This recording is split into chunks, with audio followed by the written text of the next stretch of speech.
Hey everybody, and welcome to the Kurt Johansson Show, formerly known as Kurt's Angle Podcast. If you didn't see all the announcements over social media, the show's been rebranded. Kurt's Angle is still going to be a segment moving forward, but we're here with the Kurt Johansson Show. Make sure you head over to @Kurt Johansson Show to see all the updates if you didn't see them.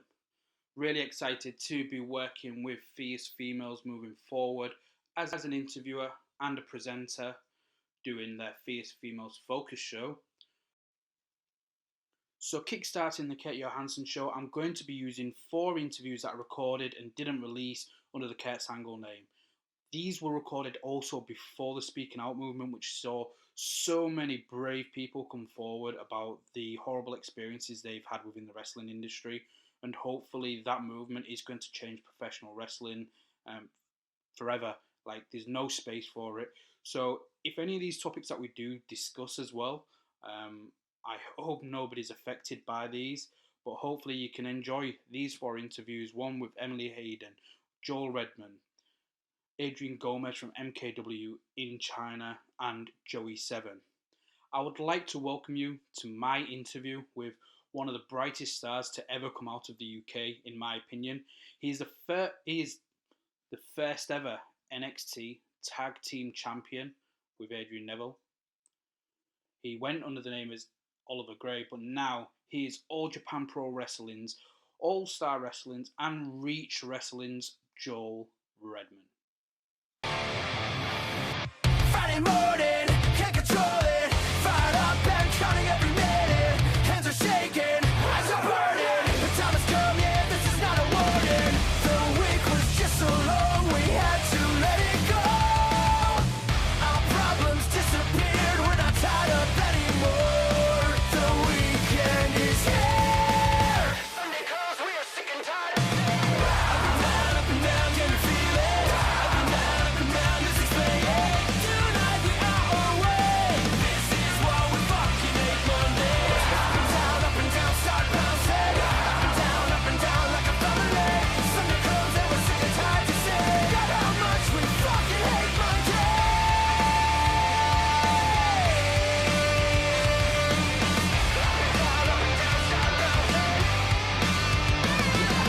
Raise your hands in the air. Get your drinks, let the music play. Shake your hands, no regret. Tonight this house, it's down to rain. Raise your hands in the air. Get your drinks. It's Kurt Johansson, and today got a very special guest joining me, All Japan Wrestling's Joel Redman. Joel, thank you for joining. No problems, anytime.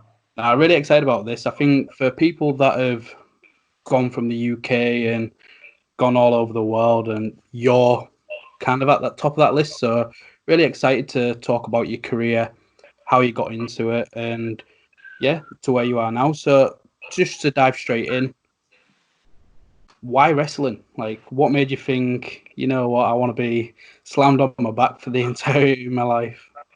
Good question. I've asked myself that on a daily basis. I grew up on a farm in Devon, and it's a very isolated farm, so there's nothing around really. I think it's about a 40-minute walk to get the bus to the nearest town, and 40-minute drive to the supermarket or something. So there wasn't anything around, so we didn't have much TV, didn't have Sky or anything. My parents didn't have a TV for a little while when I was growing up, so I never watched wrestling as a kid. I just played rugby, did a lot of judo when I was growing up. And the judo club I was going to, a lot of their sort of judo fighters were going into mixed martial arts. So I sort of tried it briefly there, but I didn't. I'm not a violent person. I really couldn't get into it at all. And I was doing a bit of acting for like a rural Shakespeare company when I was a kid as well. Oh, wow. And the judo and the acting kind of went together, I guess, into wrestling. And a couple of my mates were wrestling on their hay bales in a barn on a nearby farm. So I went and did some backyarding when I was 14, 15. And went into wrestling. Started when I was about 16, I guess. So, what was your first introduction to wrestling then? Like, if you didn't really watch it as a kid, when was the first time you watched wrestling and thought, yeah, I'll do Uh, this? I think actually quite lucky, really. And one of my mates, when I was 13, 14, was going to watch wrestling in Exeter in the Corn Exchange, which would have been the Wrestling Alliance, Scott Conway's company. And he just dragged me along to that as a teenager. I'd never really even seen wrestling before. I'd done judo, so I knew about grappling, but I didn't know about professional wrestling. My first introduction was watching, I know James Mason was there, because I remember hugging James Mason as a sort of overweight 13-year-old boy. Chad Collier was on the show. I had a signed picture of Chad Collier in my drawer. So, I mean, for me, I think it was a good way of starting, because I kind of watched that British style and that style that I really emulate now, I guess, rather than, nothing wrong with American wrestling, but it wasn't the first thing I saw. The first thing I saw was James Mason and Chad Collier, who were phenomenal technical wrestlers. And that's what I enjoyed, and that's what I liked. So seeing it was my first introduction to wrestling. And what an introduction to British wrestling as well, seeing James Mason, one of the best that's ever done it over here. What was your first introduction to like the American style, like WWE sort of wrestling then? Well, once I'd seen it on a live show, I started watching Sunday Night Heat on Channel 4, and then I'd watch Heat, and then I'd drive. So Chris Andrews is another wrestler from the Southwest who's retired now. But we started out our wrestling careers together, and he lives the farm over from me. So as a kid, I'd walk over there on a Sunday, and we'd stay up till midnight or whatever and watch the pay-per-views. And then we went to the same school, so we go to school the next day on a Monday. But he and his brother Sam, we both wrestled. So the three of us sort of started wrestling together. I used to go to their house and watch WWE on their Sky TV, but I'd watch Heat on a Sunday. So from doing like the backyard stuff on hay bales to then changing it up to being on the canvas, what was it like when you actually went to like your first training session? I went to the FWA Academy for a weekend camp once we found out about schools, really. I didn't find it too difficult because I'd done the judo background, so I knew how to break my fall.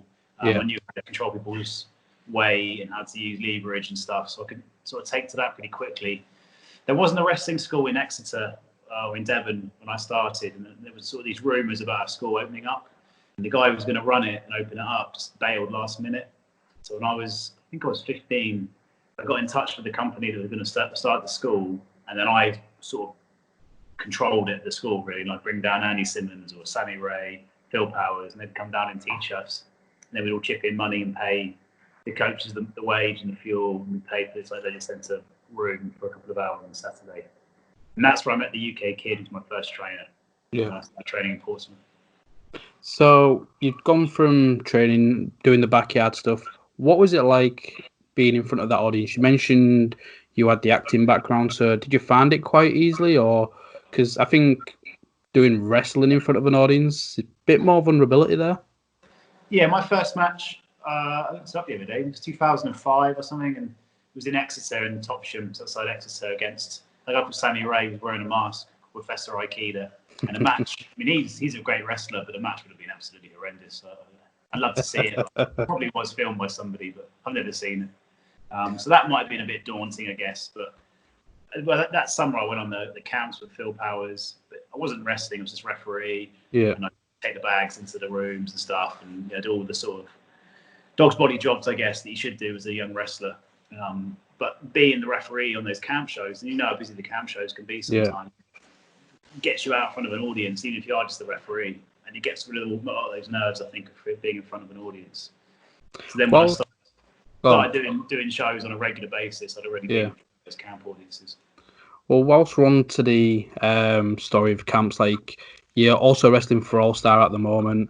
What's your thoughts on like camp show wrestling and like what I mean, especially like All Star's historic with Brian Dixon? Yeah. Well, I've been full-time with All Star since I've been back from America, so I think it's 5-6 years, something like that.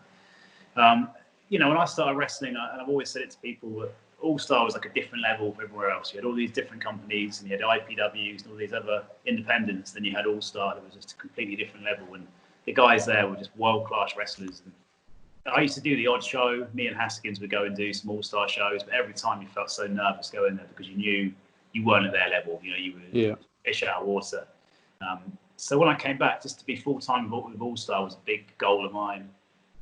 it's my home company. You know, it's what I call my home company, and to me, it's still the best. You know, it's still the pinnacle. Really, when wrestling's all about reps, it's all about doing matches constantly. That's how you get good. You know, you're not just gifted to be a good wrestler. You need to keep doing this thing. It's a bit like lifting weights or something. It's about repetition. And the All-Star Boys, especially in the summer, we're working like 10 shows a week. You know, there's nowhere else in the country or in the world that you can do that. So you have to get good, and that's why Dino and James Mason and Robbie Dynamite, they're all such good wrestlers. Yeah, everybody that I've spoke to that have come through the camps, they've all just sang the praises of the repetition, and also Brian Dixon. And it's one of those where sometimes with the camps, for those of you listening, if you're not from the UK and not familiar with the camps, they're not essentially wrestling crowds. It's families that are going on holidays a lot of the time as well. If you're at the Butlins run and stuff like that. How do you feel like when you can make them react, and it could be their first ever time watching wrestling, period, and you're getting a reaction out of them? That's what I tell people at the seminars, and that, you know, no one's ever said it to me. I've heard that people have knocked the holiday camp circuit and thinking they're above the holiday camp circuit, which is just ludicrous. And if I go to a wrestling show where people are paying money to watch a wrestling show and I can entertain them, that's pretty easy because they're paying to watch a wrestling show. If I can get the family that are walking through the skyline of Butlins, don't even like wrestling, if I can make them stop and watch my match, that's a skill, that's a talent. That means you can really interact with a general audience. And yeah, the wrestling sort of culture, that audience of fans is quite limited, and the big companies want you to be able to attract the general audience, because that's where the money is, you know. It's trying to impress the people that aren't wrestling fans and convert them into wrestling fans. But I think that's a great skill. Yeah, and I think that's probably why a lot of people that you see be successful in, especially the TV shows of professional wrestling, like WWE or other American companies, a lot of them have been from the All-Star shows. Yeah. Bryan Danielson, for example, he gives his credit to his success as the All-Star shows. And I don't know why, if it's talent or if it's fans, the camp shows get looked down on. What I've seen a lot, to be honest with you, I'm not going to say any kind of names, but I've seen a lot of wrestlers come into All-Star, and it's a completely different environment. You know, you're not in front of a wrestling audience, you're in front of a general crowd, and they haven't been able to get themselves over with their audience. And they can get themselves over with the internet fans, fine, but their style doesn't work at All-Star, and they don't get over, they don't get booked anymore. And, you know, it's one way of looking at that. Well, I'm going to get better at that style, or you just get a bit bitter and you sort of slag it off. And sometimes people resort to knocking All-Star, knocking the camps, simply because they just couldn't get over. Yeah. And, you know, to get over in front of a general audience, you need to look like a wrestler, because people that aren't wrestling fans probably aren't going to stop and watch someone who doesn't look like a wrestler. And if you don't like a wrestler, you need to have something extraordinary in how you work. You need to be a really good high flyer or something that your ring work can drag them in. And you also have a bit of being charismatic. You've got to have a bit of charisma and a bit of presence about you, you know? No, 100%. So what advice would you give them? So I know you've done some seminars at Reach and do your own training. What advice would you give those people that maybe have tried All-Star and knocked it, or might not have done All-Star yet? What would you do to make them prepared? I think that the wrestling business now there's so many wrestlers trying to get these top spots. You really got to be the best, and to be the best means being versatile in every style. It doesn't mean just being great at sort of kicks and moonsaults. You need to be good at a well-rounded wrestler. You need to be able to do everything, so that these big companies can just put you into any spot. So I think if they've been there and not been successful, is try and get back in there again, work out why they weren't successful and change it and fix it. And, you know, you don't want to have any kind of faults in your game. That's the way I look at wrestling. You know, I want to be able to do most styles and be able to work with people rather than just have my one style that I force you to do. Yeah, and I recently interviewed Eddie Ryan, which everyone will be able to check out, and he sang your praises from the beginning of his career with you suggesting him to go to certain training companies, and then your matches throughout the year. And he's always said, every time I face Joel, no matter what crowd it is, I know I've got to step it up, because you give 200% essentially, and you're always like that. And what's giving you that mentality? Well, he must have got that £50 that I put in the post. So that's good. That works out well. But that mentality, I don't know. Everyone, they go on these podcasts and they say that I blow them up or that I'm hard to keep up with in the ring, or that's just the way I work. I don't know, I spent those years in America, and when you're in the States, you're a full-time professional athlete. And yeah, it was a point where me and Pac were the best cardio in the school. When we were tag team champions, they just couldn't blow us up. But I maybe kept that mentality of just needing to be the best shape I can. And I hate being blown up in the ring. There's nothing worse than losing your breath in the ring. It just ruins the whole match. So I always think about that in my head, and I'm doing things to try and prevent that. But I don't know. If people can't keep up, then I'm just working my style. And if you can't keep up, then I try and slow down to make it easier for them. But it's just the way it is, I guess. No, is there anybody, especially later on in your career, since you've had like that exposure in WWE, where you've got in the ring and it's like, oh, actually, this person's more than keeping up, and you might be having to push yourself? Like, Niwa was awesome, and I worked him in Evolution Wrestling in Gloucester, and I didn't know who he was, and we got in the ring, and I wasn't blown up, but I was breathing heavy. I was close to getting blown up, and I went straight to Brian Dixon and went, this is the guy we need to get on an all-star team. And he's come into all-star now, and he's just won the belt off me. And, they think he's absolutely fantastic. And the heat he gets in some of the venues is brilliant. He will be in WWE or a big company. It's just a matter of time. He's a very talented wrestler and incredibly intense, really good. So I want to kind of go back a little bit. You mentioned Mark Haskins earlier, and you, before getting to like WWE, especially around the mid 2000s, yourself, Mark Haskins, as the Thrillers, he was kind of the tag team in Britain at that point. What was that experience like, working I think Real Quality Wrestling, IPW, Rev Pro, being their tag team champions and running roughshod over everyone? Yeah, it was really good. Watch back some of the matches now, and some of the stuff I'm doing in the ring's pretty poor, but that's what happens when you're young. You get better as you get older. But yeah, it was really good. It was good exposure for me, and we had some matches with Zach and Marcy that got real good reviews, so that was really good for us. I'm a bigger guy than the other three of them, so for me again, it was just trying to keep up with them and just trying to do those matches the way they wanted to do them. But yeah, we're just hungry young kids really, and if you look at the four of us, we've all had good careers since those matches. So it's just nice to think now, go forward into whatever it is, 10, 12 years forward, and you look at what we've had career-wise, the four of us, it's pretty cool. Now, the body of work of like the four of you is incredible. And again, like early on, I know you've been doing All Japan last year, throughout 2019, which, to be fair, your schedule must have been crazy, because you was back and forth to the UK doing your All-Star stuff. You was doing All Japan, and we'll get into that a little bit later, but you experienced Noah in 2008. What was that like for you? Oh, it was just brilliant, because my parents have never not supported me, but my dad was a very good rugby player, and he tore his ACL in his knee, the same injury I had in WWE.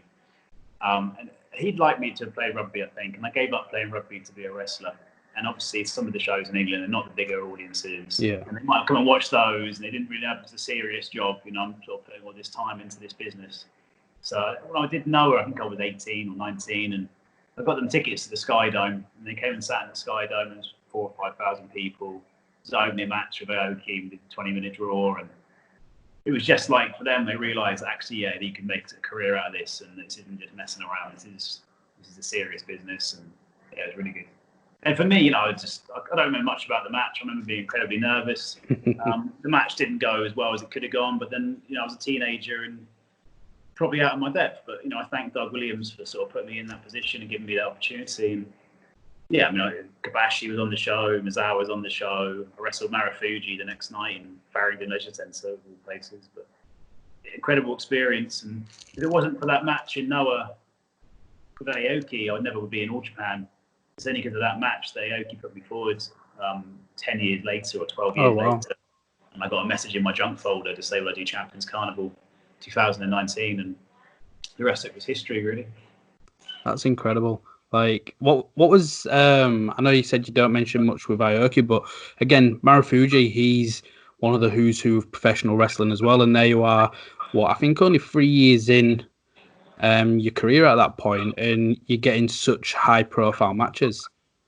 Yeah, it just makes you nervous, but you want to be good, you got to wrestle people that are better than you. That's the way the world is, really. You know, if you wrestle people that are the same as you or you're better than, you're never going to improve. So yeah, sometimes being thrown in the deep ends, you know, you're out your depth, but you soon learn. You sink or swim. When I started wrestling for Premier Promotions, which would have been around that same time, I mean, the matches that John Fremantle gave me there was like Mal Sanders, Steve Gray, and then it was Danny Collins, and then it was Johnny Kidd, Robbie Brookside. You know, it went like this, and I lost every match 2-0. It was round matches. But eventually, I think I did a draw with Phil Powers, like a 1-1 draw, and the place erupted because I'd lost every match, but they were legends. And then I managed to scrape a draw. And I think I beat Doug at the Christmas show 2-1. Incredible reaction. But in those situations, I was way out of my depth. But it made me a better wrestler to be out of my depth. Well, fast forward, say 15 years or something like that.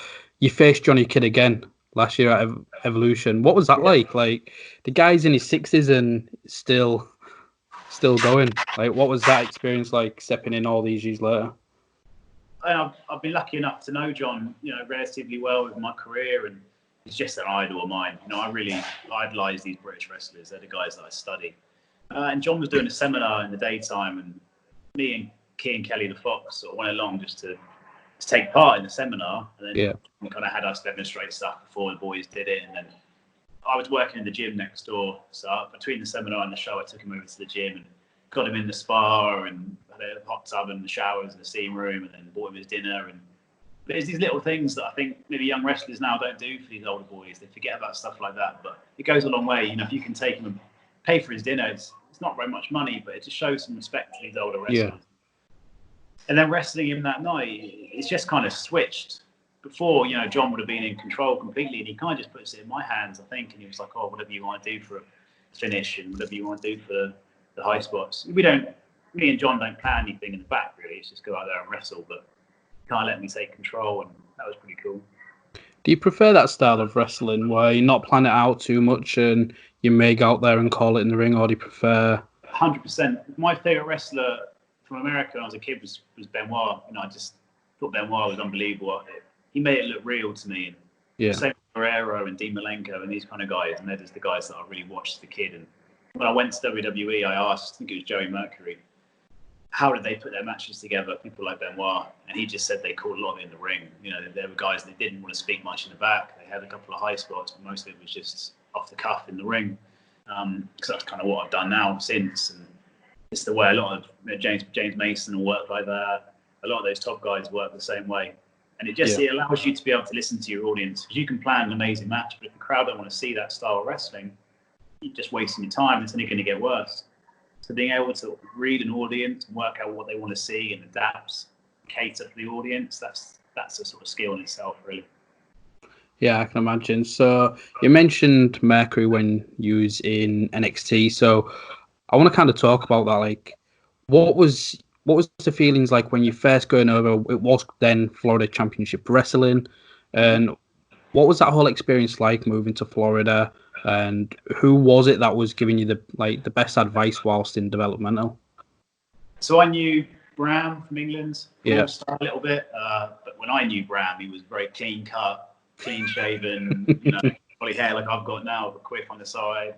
And then I turned up in Florida, so I'd just been speaking to him to find out where he lived, which sort of complex. So I moved into the same complex, and I knocked on his door when I got there. He opens the door with a big beard, and he's got his chewing tobacco in, and his skin's like leather. And what the fuck has happened to you in the space of a year? And he said, like, give it a year and you'll be the same. And in a year's time, I was the same. I had long, greasy hair and tan and the chewing tobacco. So must be the stress of that place. But he looks out for me. Him and Connor, so the Ascension, who's his tag team partner, and they just took me under their wings, really. And they massively looked after me. And I had some matches early on there in FCW. I was working Rusev, I think. And I was trying to do some British stuff, because that's what I do. And he didn't want to have any of it. But they came over and sort of, as the veterans, went, no, he's doing this and he's doing this, and allowed me to get my stuff in and get myself over. So it really helped having them, because they were sort of leaders in the locker room, those boys. Yeah. They kind of really looked after me. Well, I think the way they looked, nobody was going to say anything different to them, were they? Yeah, I know, exactly. So it transitions to NXT. What was that like for you? Because they're two completely different animals, FCW and NXT, especially in terms of the production. Did you adapt well to the TV style of wrestling? No, it took me a while, but they used to film TV in FCW in the Tampa Arena. Yeah. So they taught you how to work with cameras. And when I got there, FCW is like a warehouse with no air conditioning, and it's a sweat box, which I probably prefer, to be honest. It makes you work hard. And then NXT is this big $4 million training facility. So it's a complete contrast in schools, but the trainers were the same, and it was a slow transition. So you used to sort of move to the performance center and then come back to FCW, back to Tampa to film TV for FCW TV, and then back to the performance center. So there's a lot of driving to start with, and yeah, just kind of got used to it that way. So how did you and Pac become a thing then? We just thrown together. Bram got released from his contract, so the Ascension Tag Team kind of got disbanded for a bit before Victor moved in. So they were missing a team for the tournament. Pac's in a league of his own, so they just needed someone, I think, to partner with Pac. They wanted a team or do something with him, so they just sort of put us together last minute and threw us in for a sort of makeshift team. Had you worked with Pac before that? We tagged in a six-man tag match. Yeah. That would have been one of my very first shows for FWA Academy, 2007 maybe. So we'd actually tagged then. I haven't really seen much of him since then because he'd been in Dragon Gate, and he was never really in England much. So how did you find the teaming with Pac? Did you click quite well? And all of a sudden you're this tag team that's been thrown together, and then you make history becoming the first NXT Tag Team Champions. Was that always the plan, or is it just because you guys were impressing as a team together? Yeah, firstly we got along really well. We both.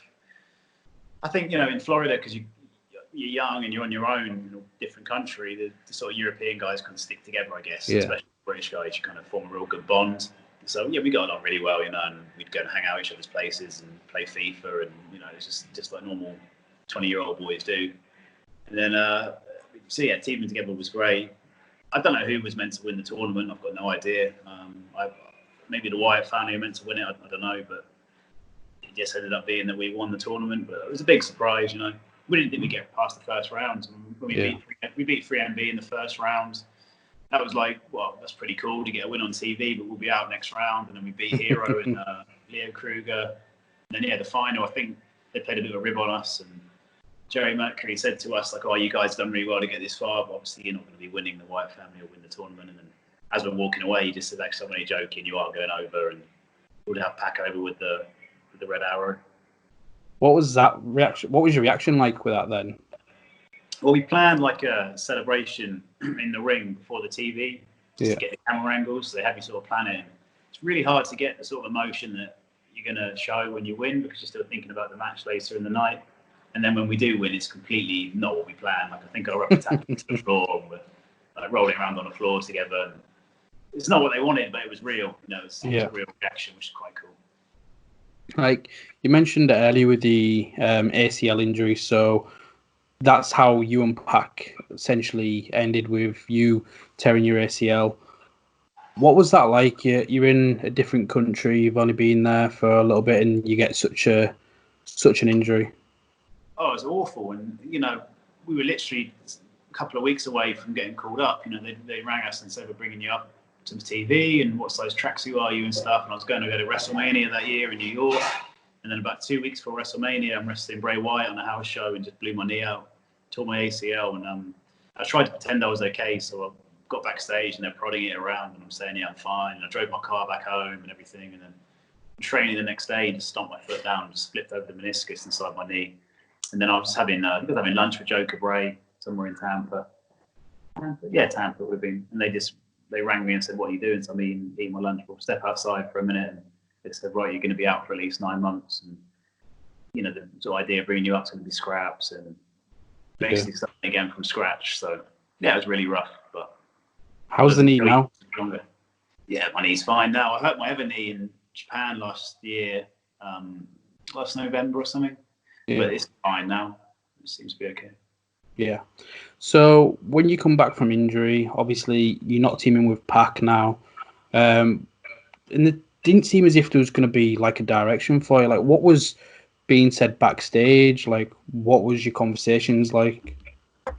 There was a direction. I come back on TV and I went over Marcus Louis, one of the French boys, and I beat him quickly. And then they didn't air that episode of NXT. It didn't get aired for some reason.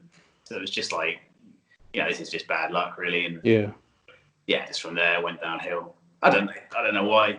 I'm in my early 20s and living in America and getting paid decent money, and I can't wrestle or anything. So you end up sort of, living a bit of the lifestyle. And I don't know. I just probably made a few bad mistakes there, and hopefully I haven't burnt any bridges, but we'll see. Yeah. They release me. So, have you had any contact with them since? Obviously, NXT UK is a thing now, and have they spoke to you about that? I wrestled T-Bone for Evolution Wrestling before the lockdown, and he was sort of putting me over a bit afterwards, and I think he spoke to Regal and said something, and Regal then said to get in contact with him and see what they say. So I emailed William Regal just when the lockdown started, really, and he just told me to get back in touch as soon as he hears that they're starting up again, and we'll go from there. So hopefully there's something coming, but it might just be a tryout or something, but we'll see. If it is a tryout, I feel like my conditioning's good and I feel in good shape, so I'm sure I can hold my own. And like you said, with the first ever NXT Tag Champs, there's a bit of a backstory there too. So who knows? It's up to them. The ball's in their court. Yeah, and so what do you think to NXT UK? Like, I want to put this question to you, because you see all the skeptics, and probably a lot of it's the same people that shit all over All Star and things like that. Of Brit Rest is dead just because NXT UK came in, signed a bunch of guys. What's your thoughts on that sentiment, and what's your thoughts on NXT UK being a thing now? I think the only time you could say British wrestling may have died is when they lost the ITV deal in the 80s. I don't think it's dead like that. Maybe that affected the business, but Brian kept running shows and it came back again. So of course it's not dead. It's only going to come back again. It just goes up and down. Every wrestling business has ups and downs, and there's still so much talent out there that's not signed to contracts. Yeah. It's not in any way a good thing, but me and Eddie Ryan had a match in Gloucester, and it was on the show with like Joe Coffey and a few other lads that had sort of a World of Sport contracts at the time, or WWE contracts. And me and Eddie Ryan were just a little bit pissed off that we didn't have anything, didn't have any kind of contracts or any kind of deals. We went out in the first match and just worked our bollocks off. And I knew they were going to be watching. I knew they'd watch my match, and I wanted to show them all that we're as good as you guys are, and we deserve to be in the same place. But this job's so political, and it's got so many different sort of loops you've got to jump through to get anywhere, that sometimes you can feel frustrated. But you never want to be jealous or say bad things about people. You just want to work hard and earn your spot. Yeah. So going back from when you got released, I think 2014, you started doing a little few things. You did TNA British Bootcamp. You started up with All Star. You was working Rev Pro. What was Bootcamp like? Yeah, it was good fun. I don't know how far I was meant to go, but someone came and asked me after the first day, would you be interested in moving back out in America again? I just said, no, I've got no interest in going back to the States. And my son was born when I moved to America, so I kind of wanted to be back with him at the time. And I just had no interest. And the next day I was sort of cut from the programs, whether that was probably the reason. It may not have been, it could just be it wasn't good enough, but who knows? It definitely didn't help the fact that I didn't want to go live in America again. Yeah. Is that changed? Or so if WWE did come in and was like, look, we'd want you for NXT, not NXT UK, would you look at going back to Florida? Or so I'm engaged, so it depends on my fiance really. If she wanted to go and live in America, then maybe we would. But I don't know. I've been selfish enough in my career when I was younger, just doing what I wanted to do. Now you got to think about other people and other people's lives, and do what's best for both of you, really. Yeah. So going to Rev Pro, obviously it's never nice to be losing a job or released from a contract. And that same year, you work in Rev Pro, and you're in the ring with arguably one of the best in the world in Okada. Mm-hmm. What was that like? Did that make you think, like, I'm still essentially still the man? I didn't study any kind of Japanese wrestling really, so I didn't know who he was. And I think Andy Quilden, the show before, Andy Quilden said to me, I was about to leave before the end of the show, and he went, you need to stay and see this video because this guy we're about to introduce is who you're going to wrestle on the next show. And I've said, Andy, unless it's Kurt Angle, I really, because I knew there was a lot of Japanese guys coming over, and I didn't know much. And his name came up, I didn't know who he was. And then I watched some of his matches, and he's an incredible wrestler. Like you say, he's one of the best in the world. So being able to go in there with him and wrestle him was a big experience. And it didn't get great reviews from the online fans, but it got really good reviews from the boys in the back. And it's always nice to get appreciated by your peers. And a lot of the boys that wrestle, or the referees have seen it, and they've always said to me they really enjoyed it and thought it was a good match. So yeah, and that's where you kind of took over like the tag team division. Yourself and Martin Stone, yourself and Haskins, and then Charlie Garrett as well. What was it like being like the cornerstone of Rev Pro's tag division then?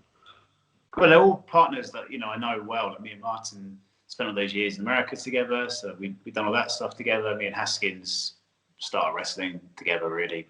Yeah. We lived in a flat together for years in Portsmouth. And then Charlie's kind of, he's one of my best mates and someone that I wouldn't say I took under my wing. He was trained by T-Bone, but when he started with All Star, Brian sort of said, look after this guy. So we've travelled to all these different shows together, and I've tried to sort of teach him whilst he's been wrestling.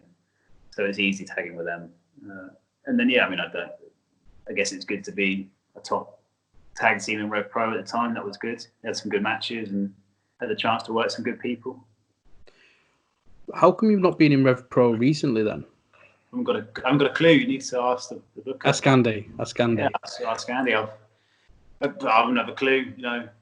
Me and Charlie worked hard there, and I wouldn't have any reason why. The only thing I could think of is that we weren't getting over with that audience. But I don't think we were ever going to get over with that audience. And we had said to him many times about turning us villain, and he just didn't like it. But naturally, we're villains in front of that audience.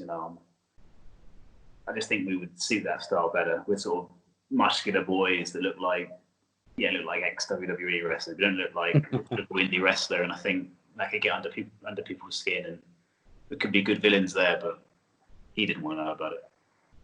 Yeah, it's funny you should say that. Why do you think that is? Like, if you're a muscular like body guy, that instantly the crowd may be kind of like resentful for you, or I don't know. I mean, there's different types of people, there's different demographics, and maybe we're a different demographic to the audience. Maybe certain other wrestlers have more similarities to the audience, so they can react to them or get behind them easier.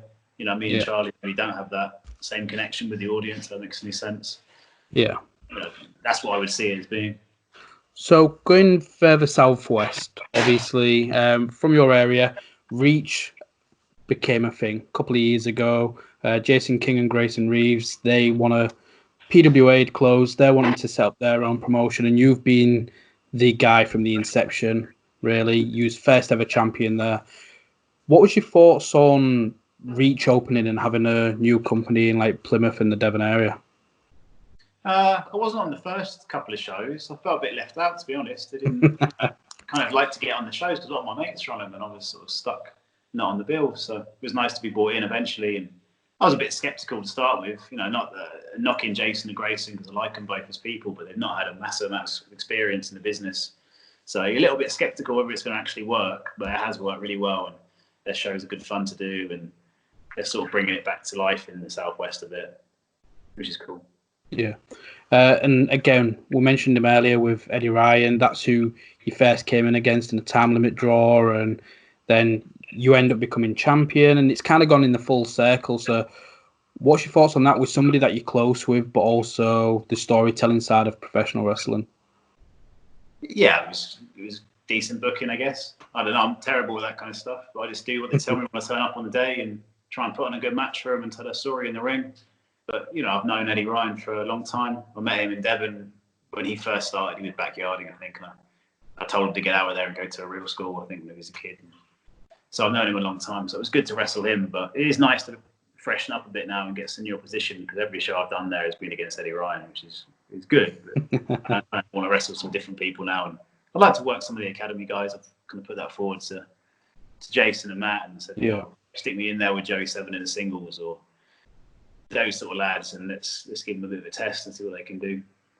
Yeah. Other than Joey 7, is there anybody else that's kind of stood out for you from the Reach Academy? The Reach Academy. I think that's something Reach have done really well in integrating people like Danny Steele or Kyle Parker onto the main shows, or the girls like LA Taylor and Aurora? Not really. I mean, only because Joey Seven's more forwards in the changing rooms, so he'll come to you and introduce himself. And I'm not being a dick in any way, but when I go there's a lot of people that are my mates that I haven't seen for a long time. Dick Riley's, Eddie Ryan's, Big Grizz, PJ. These boys that I want to speak to, or Josh or someone. So it's not my job to go up to Kyle Parker and speak to him and talk to him. Yeah. Do that. I'm not trying to be arrogant or anything, but I've been wrestling 15 years and around the world. Like, you need to come and speak to me. At least that's my mentality. That's the old way, It used to be, you went to a show, you made the effort to go and speak to the older boys, and you asked them for the advice and the feedback. And Joey Seven's the only one I can think of has ever asked me for any kind of feedback or advice, Yeah. And I understand that it's daunting, and a lot of it, it's not them being rude; they just feel intimidated, and that's certainly understandable. But you're like a god down there, to be fair. Yeah, but you got to get past that, Yeah. Like, we've all been in that situation before where you felt a little bit intimidated, but it's whether you have the bollocks to just get past that and go and ask for their help. And every wrestler down there are good guys, and they're going to offer to help you. Yeah. So you mentioned earlier with the Okada match, and you didn't really look into Japanese wrestling. Did that change during your time working for Rev Pro? Obviously, you with All Japan now. Is that being your first real education of Japanese wrestling? Yeah, maybe after working Okada, I started looking at a bit of it, and obviously they were bringing over a lot of Japanese guys. Like me and Haskins worked Tenzan and Kojima and stuff in a tag, sort of legendary people. So started to sort of study their stuff a bit. And there's a wrestler called Gideon from the Southwest as well, Nick Woolcock, and he sort of introduced me to a lot of Japanese wrestling, and I started watching that. And then All Japan, I knew some of the wrestlers before I went there, but it's kind of opened my eyes to the style, and I really enjoy working in Japan in that style. What made you want to go to Japan then? Like, when All Japan got in touch with you, was the any and iron, or was it, this is what I want to do? No, I mean, it's decent money in All Japan, so that obviously there's good pay, but for me, it's more wrestling, especially now in my career, of just like, it's like a little checklist of just ticking things off. And, I get flown out to Japan, put up in nice hotels, wrestle for a very prestigious company in All Japan, and I see all of Japan. And when I get up in the morning, I'm one of those guys that go for a walk around the town we're in, and I look at the castle nearby, and I look at all these different sites. And there's not many people that have jobs that can say that, that get to go to these countries and get this experience and get paid for it. It's pretty cool. So it's just a no-brainer. Yeah, what's your thoughts on the culture then? Like, a lot of people say when they go to Japan, there's such a respect out there. You're treated really well, like you've just mentioned. What's your thoughts on the Japanese culture as opposed to the American or the British wrestling culture? It's just the best, absolute best. I just get so tired of the politics and all the bullshit, and they don't have that really in Japan. Not that I've seen. They may do it, but a lot of times they could be slagging me off in the change room. I don't speak Japanese, so I can't tell. You just get, especially in America, there's a lot of politics. You kind of get a bit sick of it after a while. So in Japan, it just seems a bit more like, if you're a good wrestler, you'll get the push, or you'll get seen, or you'll get noticed. It doesn't matter if you're mates with the booker, which I quite like. Yeah. So going out to Japan, you're in the Wrestling Carnival, such a prestigious tournament. What was that like? I know you've had the experience of wrestling sometimes twice a night with All Star, but now you're doing it with All Japan, and their styles are very different. What was that like, wrestling each night in the carnival? Yeah, I knew Sam Adonis anyway from All Star, so it was good to have a mate there. And then me and Joe Doring became good friends. Me and Dylan James and Gianni Valletta were all sort of real good mates. So it ends up being just good fun. It's almost like a holiday with your mates, And you got the wrestling gets in the way almost. Like it's such a good laugh and such good company out there on the bus. And I didn't find the schedule hard because I've been with All Star, and they might do 5 shows a week or do 10 shows a week in the summer with All Star. Like, this is easy, and you get people out there complaining about the schedule, but because I've done those holiday camps, I'm pretty used to doing that. I mean, the matches are a bit harder, and the canvas is a bit harder in Japan, but just got to be careful in what you're doing. And the style they want me to do there is the British style, which doesn't involve a lot of big bumps. So I kind of saved a little bit. I haven't got to do anything too silly. What's the reception been from their audience then? Have they been receptive to the British wrestling style? Yeah, it's crazy. I didn't ever think it would get over like it did. I thought I'd go to the Champions Carnival and that would be it. And before I left, they offered me 2 more tours after Champions Carnival, and then we did 5 tours last year. And I would have been out in April if it wasn't for the lockdown. I'm sure I'll go back out again later in the year. It's just taken off, and you never would have expected it. But I think one of the top guys in the office there is a big fan of British wrestling, and he likes bringing me out because it's that sort of old school style. You look at guys like Pete Roberts, who made a good name out there and in the 90s, and he was a very good British wrestler. So it's just trying to bring that style back into the All Japan. They like to have a contrast of people, and they like heavyweights. I'm lucky that I'm just over 100 kilos, so I'm just about big enough for their heavyweights. Nah, you're glad to be seeing more Brits go out there as well. Obviously, on one of the tours just before all this happened, you've had Danny Jones going over there. You've had Lucas Steele making his debut as well and impressing out there. Is it good to have some more Brits with you? I've not seen them out there. I've never been on the same tour. Whenever I've been out there, it's been different. So I've not actually been in Japan with them. I think Danny normally gets out for the junior heavyweight stuff, and I go out for the heavyweight stuff. But it's great. We're all different wrestlers. We're not similar. You know, me and Danny Jones are a similar technical style. But yeah, I'm bigger than he is, and he can move better than me because he's a bit smaller. So I mean, there's a good contrast in all our styles. So it's really good. And throughout this interview, we've been talking a lot about like tag team wrestling and stuff. And you end up teaming with Tatsu in the Real World Tag League. What was that like, teaming with Tatsu, and the contrast of working tag team wrestling in Japan? Yeah, we knew each other from Florida and stuff, and FCW. So, and he speaks a pretty decent English. Lives in LA, so I mean, it was easy to have someone who spoke English, but he can also translate for me a lot of what the Japanese boys are saying, which is really helpful. And he sells a lot of good merchandise there, so it helped my merch sale with being the Yoshi. It was good doing tag stuff out there. I mean, to start with, when I did my first few tours, I just did my style and the British style, and then as I've become a bit more regular, Akiyama sort of took me aside and said, "This is how we want the psychology of Japanese wrestling to be, and just to change little bits in your matches, so it's a bit more suited to their view of how a match should be," which is good learning for me. It's a really good experience. Yeah.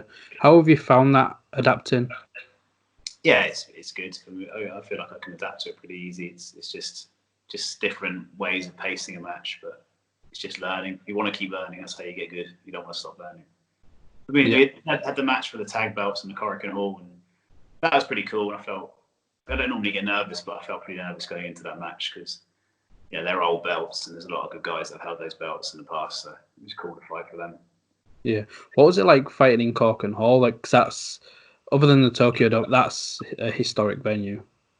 Yeah, it's good. There used to be a wall in the Korakuen Hall where all the boys signed the wall or something downstairs, but I think they've covered the wall up. But Johnny Storm told me about the wall on my first tour, and I was sort of really eager to find the wall because I wanted to find Johnny's signature and then write something like "is a twat" underneath and send him a picture. But I couldn't find the wall. Someone's covered it up. So just write over it, and that can just be the one thing that's on there. Yeah, just sign over his name. I couldn't find the wall. So, unfortunately, it's been covered up. But it's a cool venue to wrestle in. Yeah, it's a good atmosphere. And the Champions Carnival final and stuff is normally full, which is a busy house. It's pretty cool. If somebody was to check out All Japan, obviously there's All Japan TV, so I would recommend it for those of you listening. What matches of yours would you recommend them to check out? Like, what have you enjoyed whilst being out there? I wrestled Nomura in Osaka in the Champions Carnival, and I'm really proud of that match. I really enjoyed it. Got some good reviews online and stuff, and some good critic reviews. And that's a match I liked. Just 10 minutes. Yeah. The Suwama again, Champions Carnival last year. Pinned him with a crucifix pin. People seem to like that match as well, and the match with Yoshi-Tatsu that year. Some of the tags. I wrestled Kai in Osaka last November. That was a good match. They can find that. Did you faced Ishikawa and Suwama as well, didn't you?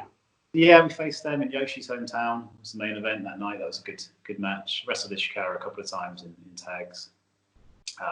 We had Miyahara and Ayagi. It was a good tag match as well last year. Enjoyed that. And Jake Lee and Nomura was a good tag. So, going back to the UK then, just to wrap things up, I want to kind of like promote a bit like what the Southwest is doing and things like that. And you're doing your own training out there now. What's it been like being a trainer. You're no longer the student, but you're coaching all these up and coming talents. When I was a kid, I moved to Portsmouth to train with Mark Sloan. It wasn't the academy. He closed the FWA academy. It was called Super 8 training. Basically, it's me, Haskins, and Wade Fitzgerald and Mark at the end of it. And then when I came back to Devon, I started the DWA, or Devon Wrestling Association, where I took together all the wrestlers in the county, and we started a wrestling school, and I trained them. So I trained Dick Riley and PJ and these boys, and any wrestler that's a top figure in the South in Devon now, I probably trained before they became a wrestler. So I'm sort of used to being a trainer. I really enjoyed it, and probably grown up a bit more now, so I probably wouldn't beat them up like I used to, but it was a good experience. So yeah, being a trainer again would be good fun. Yeah. Who in the Southwest do you feel should be given more more credit and people should pay more attention to? The UK dominator, he's retired now, but me and Dom were the trainers, to start with in the school. So we taught the guys. It wasn't for me and Dom. And we didn't make any money. We just paid the rent. So if we hadn't put our time into it and invested our time, we didn't really need to do. We both had careers already. I was already wrestling regularly. I didn't need to teach people. I just felt like there was no schools when I started. Yeah. We had to drive to Portsmouth to learn to wrestle. I want to give these guys a better chance than I had. So I'm going to start something to help them wrestle. And then when I went to America, the Dominator sort of took it over and started running it himself. So just he needs a bit more credit from those guys, maybe. I mean, you just see the stars on the shows and the guys that are top names, but it's the guys behind the scenes, sometimes that create the scene. A lot of the boys have problems with him, but Darren Saviour ran Pro Wrestling Pride in the Southwest for a long time, and they all just slag him off. But he deserves a lot more credit because he drew, crowds of 1,000 people down there. And he might have had Van Damme or these imports on the shows, but he was still drawing big houses. Yeah. Maybe he might have pissed off a few people, but he certainly made a lot of fans in the Southwest. So you should sort of thank him a little bit for that stuff. In terms of in-ring talent, Dick Riley is a world-class wrestler, but he's had opportunities before. It's just whether he wants to take them. I don't know. He's just had twins that have been born, and he's got his wife, and he's got another kid, and he's got a lot of priorities down there. I don't think he wouldn't want to move to Florida or anything if they offered him the contract. But yeah, he's a great wrestler. He's definitely should be given some bigger shows, a good chance to shine. PJ Jones, very good wrestler in the Southwest. They come to mind. I don't know about the new breed. It's sort of like the New Reach Academy. There's some really good students there. And then you've got a couple of guys from DWA, like Max Wilson, who's a very, very good wrestler. They're coming up. And you've got a sort of middle bracket. So you've got like me, Dick Riley, PJ, these boys. And you've got the Reach Academy guys. There's a middle group of people that learn to wrestle in the Southwest. And I can't think of anyone in there that really stands out. I'm not sure on that middle group. And I think their attitudes are quite poor, a lot of them. And it's sort of Vinnie Clays and these guys that they haven't got a good attitude for the business. And I can't imagine they're going to do particularly well. I mean, I do seminars for Reach before the show sometimes, and I'll get all the Reach Academy boys in doing drills. And you'll see like Big Grizzly and Dick Riley and all these guys that they're meant to be the main event talent. They'll sit at ringside and watch my seminar. Whether they should or not, I don't know, but they want to watch to see if they can pick up on something that I'm saying to them. You'll never see Vinnie Clay or Blake Harrison or any of these boys. They're nowhere near. They wouldn't even dare try and think any, and they would never ask anyone for advice, really. So to me, they're just not. I couldn't be bothered. I've got no reason to bother trying to make you any better. It's up to you. If you want to be better, you need to start being around people that are better than you and taking their advice. No, 100%. So how do you feel? I want to jump back to the Reach bit then, because Reach have been trying to give a lot of people these opportunities. Is that encouraging for you for the growth of the wrestling scene in the Southwest? Yeah, it's good, but you can't rely on other people in this business. It's a one-man business. It's not a team business. So they can give you opportunities, but it's whether you take them and run with it. And like I say to the guys down there, and I'm not trying to blow smoke up my own ass, but I'm a farm boy from the middle of Devon with nothing around me, and I had a contract with WWE, and it wasn't an NXT UK contract. It was a proper contract, and I lived in Florida, and I wrestled for All Japan Pro Wrestling. And just trying to say to them, if you want to do this, you can go and do it. It's not some impossible dream, like a lot of people think there's just no way I'm ever going to go and wrestle for WWE. I'm proof, I'm living proof that you can do it. And I've come from Devon, and I've gone and done that stuff. So if you want to do it, you just got to work hard and, like I say, be around people that are better than you and pester them for advice. Every wrestler has an ego. That's why they do it. That's why they strut around in their pants at the weekend. So just get in their ear and ask them for advice. Ask them how they did this. Why did they do this? How would they do things differently? Can you watch my match? What do you think of this? What if I change this and put this in here?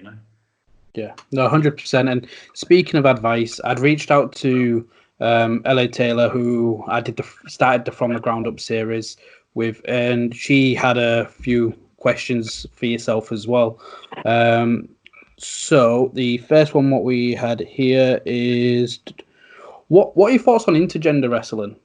I don't like intergender wrestling. I've never been a fan of intergender wrestling. I think it's a bit just awkward and it just doesn't make any sense to me. So yeah, I don't really like it. But we've got one here. The importance of failure. God, it's like anything in life. If you do things wrong, that's how you get better. You need to go back and correct them. So it's important.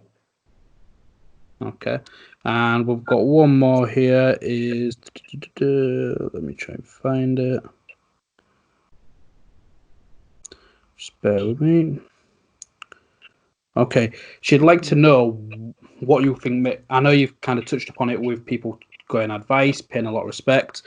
What she'd like to know what you think makes a good wrestler, and also for her trying to debut for different companies, what can she do to stand out and to get over with the fans? To be a good wrestler, you need to be versatile in what you're doing, to be able to work with anybody, be able to adapt your styles to wrestle anybody else, really. So it's just being versatile. If they're getting out to other companies, I wouldn't know, because when I started, there wasn't as many companies, there wasn't as many training schools. Now there's so many schools churning out wrestlers. It's very hard. But yeah, I don't know. Just contacting people and being persistent with your emails and just trying to get your foot in the door. Brilliant. So I know with coronavirus, there isn't as much going on. You mentioned hopefully going back to Japan. What goals have you got left in wrestling? Like, what's on that bucket list of Joe Redman? I'd like to get to NXT UK. That's why I'm sort of emailing them to see what they can do. So that'd be the next thing, really, to see if I can get there. But it may not happen. I may have burnt bridges there. I don't know. We'll have to wait and see.